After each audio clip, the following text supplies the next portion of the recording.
Transgender act 2018 Pakistan میں LGBT ایجنڈے پر نافذ کیا گیا ہے۔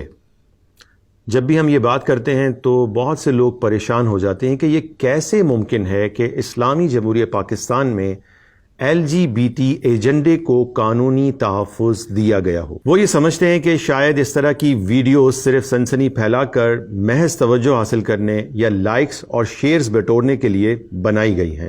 ہم نے پہلے بھی عرض کیا تھا کہ ہم نہ تو اپنی ویڈیوز میں بے بنیاد کھوکھلی ہوائی باتیں کرتے ہیں اور نہ ہی بنا ثبوت کسی بات کو سوشل میڈیا پر لانا کسی طور درست سمجھتے ہیں، کیونکہ وطن عزیز پاکستان میں برپا اس فتنہ اور فساد کے خلاف جنگ ہم پارلیمنٹ کے ایوانوں بلکہ ملک کی اعلیٰ عدالتوں میں بھی لڑ رہے ہیں۔ ٹریجڈی یہ ہے کہ اسلام آباد کے عالیشان محلوں میں مقیم سیاستدانوں کو ہمارے معاشرے کے مستقبل کے لیے اس تباہ کن مسئلے میں کوئی دلچسپی نہیں، اور مذہبی جماعتیں شاید اس مسئلے کی گہرائی اور سنگینی کو سمجھ ہی نہیں پا رہی بلکہ کنفیوژن کا شکار نظر آتی ہیں، اور پاکستانی عوام اسلام آباد میں ہونے والی سرگرمیوں سے نہ تو اویئر ہیں اور نہ ہی ان کے لیے ایسی پیچیدہ قانونی باتوں کو سمجھنا آسان ہوتا ہے۔ نتیجہ یہ ہے کہ عوام کی لا علمی، سیاستدانوں کی مفاد پرستی اور مذہبی جماعتوں کی خاموشی سے دوسری جانب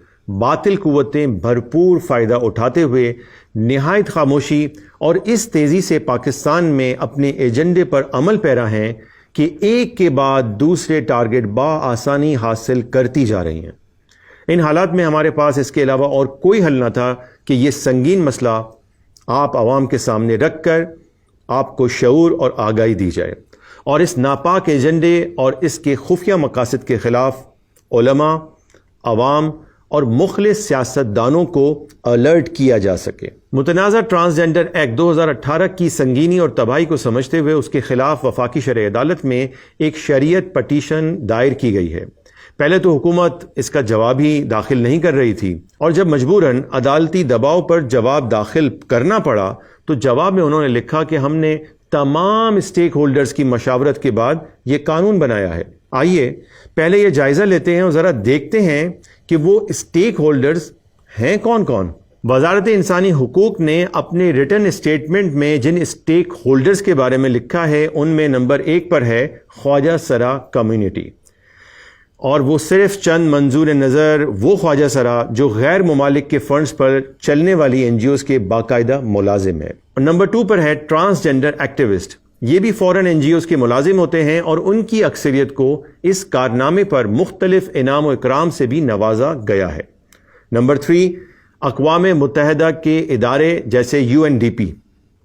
number 4 national commission on human rights جو فورن فنڈڈ NGO ہے۔ نمبر 5 وفاقی محتسب کی ٹاسک فورس برائے ٹرانسجنڈر، نام سے بالکل واضح ہے کہ یہ ٹرانسجنڈر کو پہلے ہی ایکسیپٹ کر چکے ہیں۔ نمبر 6 NGOز جو سیکس اور جینڈر پر کام کرتی ہیں۔ سیکس اور جینڈر الگ الگ لکھنے سے یہ بات بالکل واضح ہوتی ہے کہ یہ مغربی فنڈڈ ہیں۔ نمبر 7 تمام سیاسی جماعتوں کے نمائندہ پارلیمنٹیرینز۔ نمبر 8 فیمنسٹ گروپس، نام سے بالکل واضح ہے کہ ویسٹرن آئیڈیاز اور ویسٹرن امداد پر چلنے والے گروپس ہیں۔ نمبر 9 سول سوسائٹی، یہ بھی بالکل نام سے واضح ہے کہ لبرل معاشرت کو فروغ دینے والے لوگوں کا گروہ۔ اور نمبر 10 پر ہے اسلامی نظریاتی کونسل۔ اسلامی نظریاتی کونسل کے علاوہ تمام نام نہاد اسٹیک ہولڈرز لبرل اور فورن فنڈڈ اور LGBT نظریات پھیلانے والے، اور یہ سب قوتیں حقیقی پیدائشی انٹرسیکس یعنی خنثی کے بجائے ٹرانسجنڈر کو حقوق دلوانا چاہتی ہیں۔ آپ کو جان کر نہایت حیرت ہوگی کہ وفاقی شرعی عدالت میں زیر سماعت اس پٹیشن میں اس متنازع قانون کے خلاف خود خواجہ سرا بھی شامل ہے، جن کا خود بھی یہی دعویٰ ہے کہ یہ قانون خواجہ سراؤں کے تحفظ کے لیے ہرگز نہیں بنایا گیا بلکہ اس کا مقصد LGBT ایجنڈے کو سپورٹ اور قانونی تحفظ دینا ہے۔ میں یہاں پہ پریس کانفرنس کے ذریعے بھی پاور کروایا، وہاں ہر میٹنگ میں ان کو کہا کہ خواجہ سرا اس میں شامل نہیں ہے، خواجہ سراؤں کا آپ نام نہ استعمال کریں، جو رائٹس آپ ان کو دیں استعمال کریں۔ تو اس کے اوپر میرے پر اعتراض لگا شرعی عدالت میں اس ٹائم پارٹی ہوں، پھر آپ ان کو خواجہ سرا بھی تسلیم کر رہے ہیں، اس کا مطلب ہے یہ آپ LBGT کمیونٹی کو مان رہے ہیں۔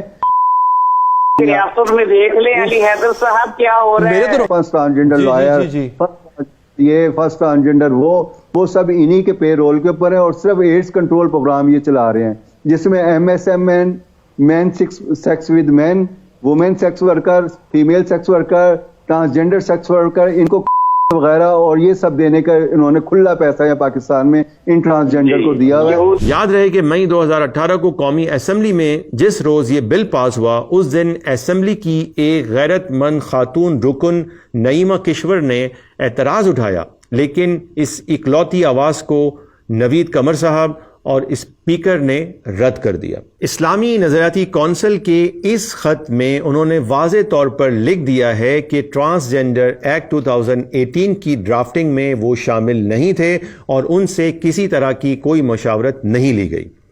3 مارچ 2022 کو وفاقی شرعی عدالت میں ہونے والی عدالتی کارروائی کے احوال انگریزی اخبار ٹریبیون نے رپورٹ کیا، جس میں ایک دلچسپ اور قابل توجہ مکالمہ ہے. منسٹری نے عدالت سے جھوٹ بولا کہ ٹرانسجینڈر ایکٹ 2018 کی ڈرافٹنگ میں منسٹری نے اسلامی نظریاتی کونسل سے مشاورت کی ہے، جبکہ آپ نے اسلامی نظریاتی کونسل سے کوئی سفارشات بھی نہیں لیں. کیا منسٹری عدالت سے بھی جھوٹ بولے گی؟ اگر اسلامی نظریاتی کونسل کی سفارشات پہ عمل کیا جاتا تو یہ نوبت نہ آتی. اب آپ بتائیں، کیا پاکستان کے قوانین فورن فنڈڈ NGOs بنوائیں گی؟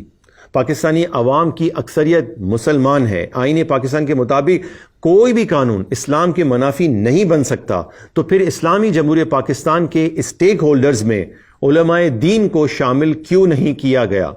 مسلمان ڈاکٹرز کو شامل کیوں نہیں کیا گیا؟ اسلامی نظریاتی کونسل نے تو اپنی رپورٹ میں صاف طور پر لکھ دیا تھا کہ اس قانون کو بنانے کی کوئی ضرورت ہی نہیں ہے. اس مسئلے پر تمام شرعی احکامات پہلے ہی موجود ہیں، صرف انہیں نافذ کر دیا جائے تو انٹرسیکس یعنی خنثی افراد، یعنی وہ لوگ جو پیدائشی جنسی نقص کا شکار ہوتے ہیں، ان کے حقوق کا مسئلہ حل ہو جائے گا. لیکن اس قانون کی حمایت کرنے والوں کو اسلام کے علاوہ باقی سب کچھ قبول ہے. اب اگلی بات جو ہم آپ کے سامنے لا رہے ہیں وہ آپ کے ہوش اڑا دے گی. منسٹری آف ہیومن رائٹس نے عدالت میں دیے گئے اپنے جواب میں یہ لکھ کر دے دیا کہ ہم نے یہ ایکٹ یوگیا کارتا پرنسپلز کے مطابق بنایا ہے. پھر عدالت میں کیا کارروائی ہوئی وہ دیکھیں، اور اس کے بعد ہم آپ کو بتائیں گے کہ یوگیا کارتا پرنسپلز ہیں کیا. چیف جسٹس کی سربراہی میں 3 رکنی بینچ نے وزارت انسانی حقوق کو جمع کروائے گئے بیان پر وضاحت طلب کرتے ہوئے عدالت نے انہیں کچھ اس طرح سے جھنجھوڑا. یہ جواب آپ نے داخل کروایا ہے، آپ کو پتا ہے کہ آپ نے کیا لکھا ہے؟ کیا منسٹری آف ہیومن رائٹس ہم جنس پرستی کو نافذ کرنا چاہتی ہے؟ یہ بھی آپ نے لکھا کہ یہ قانون یوگیا کارتا پرنسپلز کے مطابق بنایا گیا ہے.